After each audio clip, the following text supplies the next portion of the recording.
Hey, James van Riemsdyk is a Boston Bruin, and today on the podcast, we're going to discuss what he might be able to bring to the table, as well as Fabian Lysell finally hitting the ice, and the Bruins are in need of a new assistant coach. Let's get into it on today's episode of Locked On Boston Bruins. You're Locked On Bruins, your daily podcast on the Boston Bruins, part of the Locked On Podcast Network, your team every day.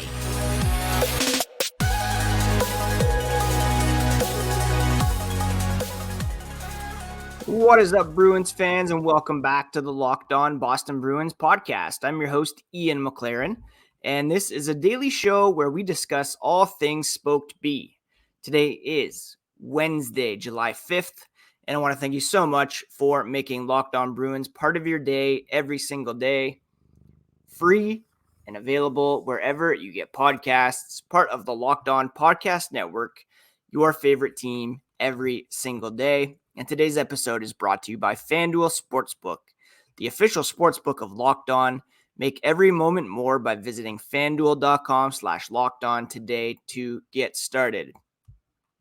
As has become tradition, my cat Bessie jumps on my lap, rubs her chin on the microphone right as I begin recording.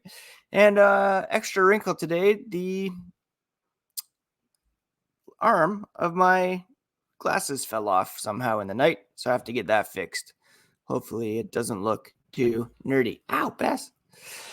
What else is happening today? Well, if you are on Twitter still and Instagram, you can find the podcast at Locked NHL Bruins. You can find me, my dad jokes, hockey tweets at ENC McLaren. And we're starting the show by looking at James van Riemsdyk.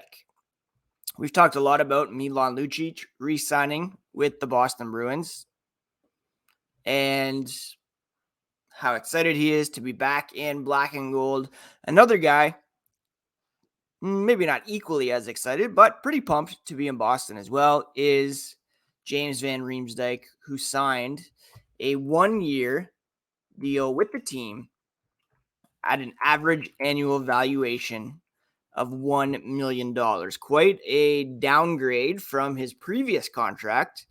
He had signed a 5-year, $35 million contract back in 2018 with the Philadelphia Flyers after having moved over from the Toronto Maple Leafs.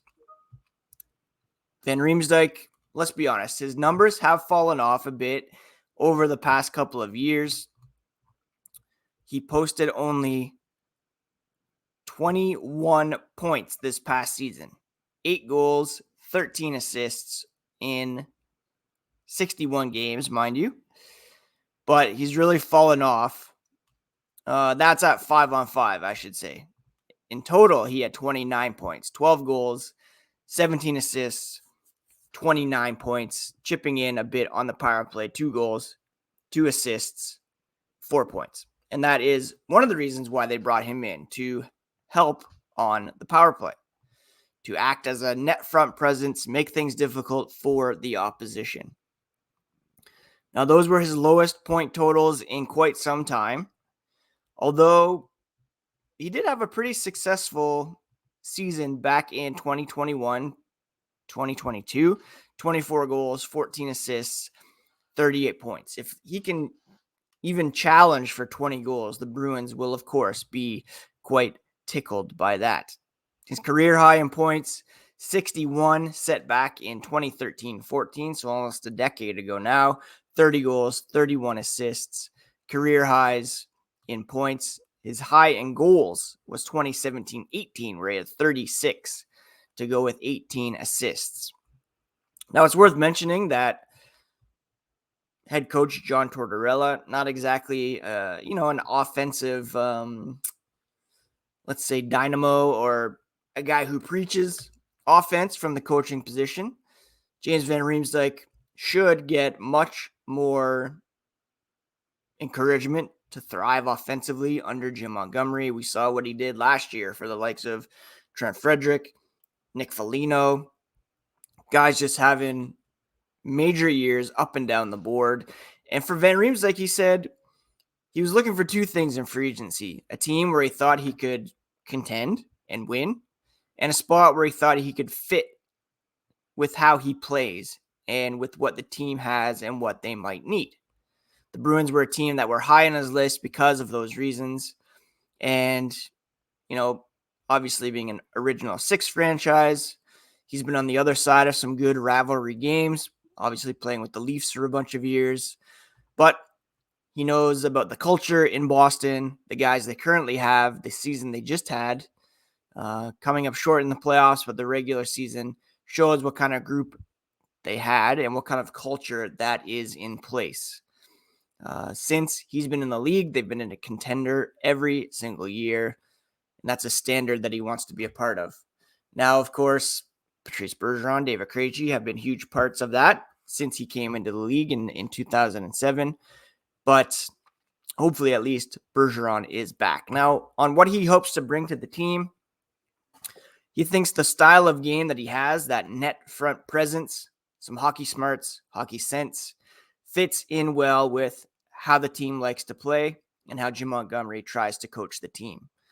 Just watching from afar last year, watching the style they tried to play, definitely seemed like one he thought he could fit in well, and relying on hockey sense, being in the right places at the right times, relying on your skill to play the game the right way. And he's excited to get started. So that's, picture him as a bit of a Nick Foligno replacement. He'll step into probably the middle six somewhere, put on the power play, asked to play in those dirty areas and get some inside scoring. He said it's about timing in there, the willingness to go to those areas, playing with some great players too that can read off each other and get him the puck. And when you have that chemistry, it's going to take a bit of time, let's be honest. But I think he can bring that strong net front presence and really make things difficult for the opposition, for the opposition's goalies, and get some kind of dirty goals that they need to succeed. The power play is going to take a bit of a hit, let's be honest. And again, bringing James van Riemsdyk in on a $1 million deal is a real bonus. He is not the same player that he was. But, he did have 0.8 goals per 60 this past season. If he has a bit more, opportunities, if he has some time on the power play, he's got very strong possession metrics, I should add. 5-on-5 last season, 51.1. So he is a positive possession player in all situations. 56.1. For his career, 55.3. So he's always been a positive possession player. He doesn't have a ton of speed, but he has those smarts, the hockey sense. Now, I'm not saying he's going to replace Taylor Hall, certainly not replacing Tyler Bertuzzi, but he still has some gas left in the tank, and I think that out from under John Tortorella and into Jim Montgomery's system will certainly benefit a guy like James van Riemsdyk. He's only 34. It's not like he is on his last legs per se, definitely on the downswing, but still has something to offer. And I think he'll be able to contribute in a similar way that Nick Foligno was last year and at a much cheaper rate. So yeah, I'm excited to see what James van Riemsdyk can bring to the table. He has a hockey history in the area, and he and Milan Lucic can make things difficult for the opposition, and I'm excited to see it for one.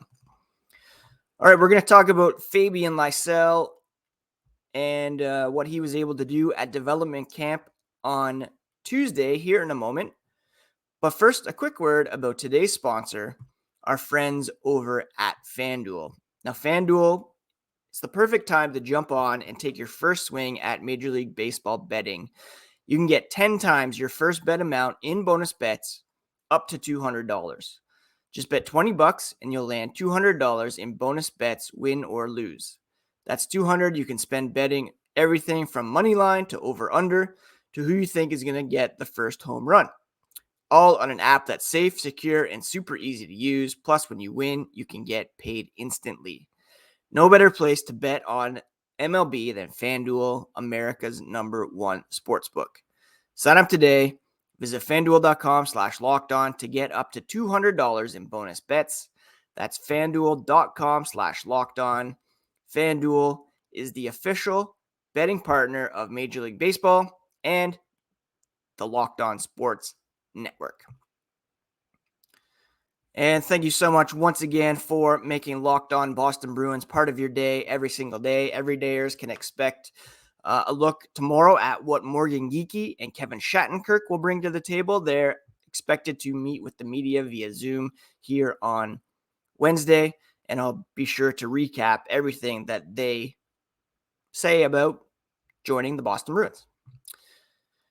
Now, yesterday we spoke about how Fabian Lysell was unable to skate at development camp because of lingering concussion symptoms or just the fact that they wanted to take things slow with a head injury that he suffered about 2 months ago after taking a check to the head from Adam Clendening. He said he felt way better on Tuesday and he was able to get out there in a no contact jersey. He had to take it slow with strength and conditioning, wasn't trying to max himself right away, and he's been ramping it up pretty good. Feels like he's able to push himself like he wants to, and feels, pretty good. Now, Lysell, highly touted prospect for the Bruins, arguably their top 2 prospect behind Mason Lohrei.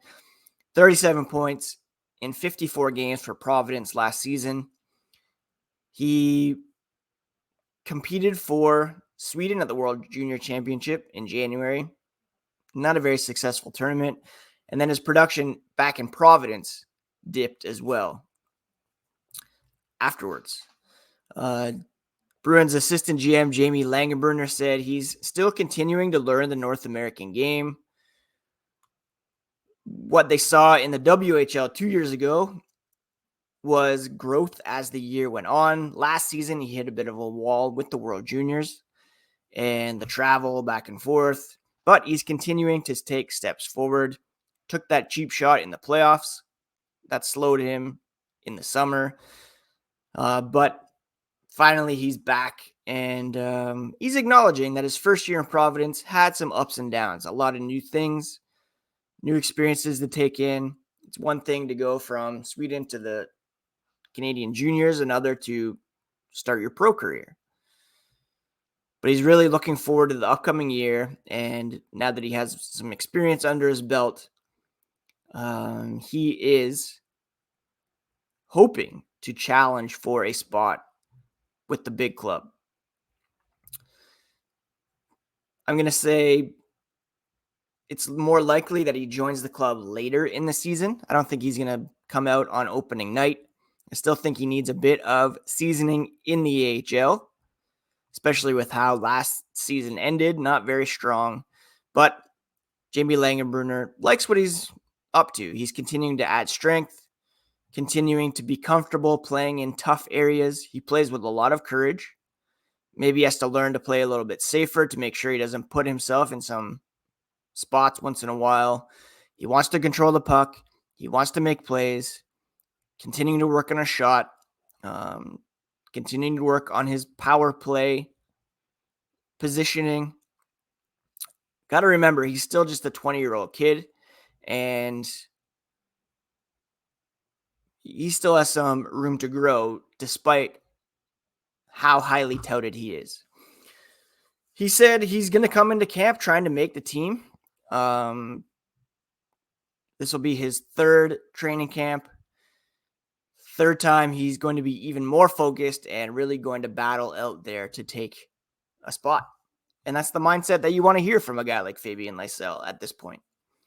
Now, I was talking about it on Twitter yesterday, and I'll reiterate it here. Like, as much as we are excited about some of these young guys, as much as we see strengths in their games at development camp, you got to remember that they're going up against fellow prospects at this camp.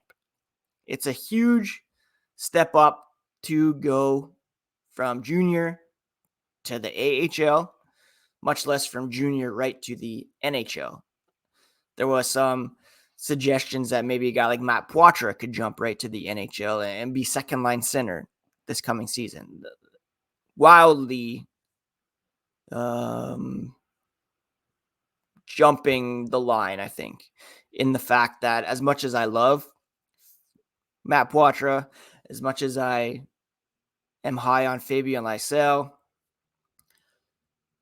they're still very young and they still need some seasoning. There's no reason to rush these guys. This year is a bit of a filler year. You're looking for some guys like Van Riemsdyk, Lucic to keep things afloat. Looking for some young guys to step up like John Beecher, Mark McLaughlin, guys who are kind of already 1 or 2 seasons deep at the AHL level.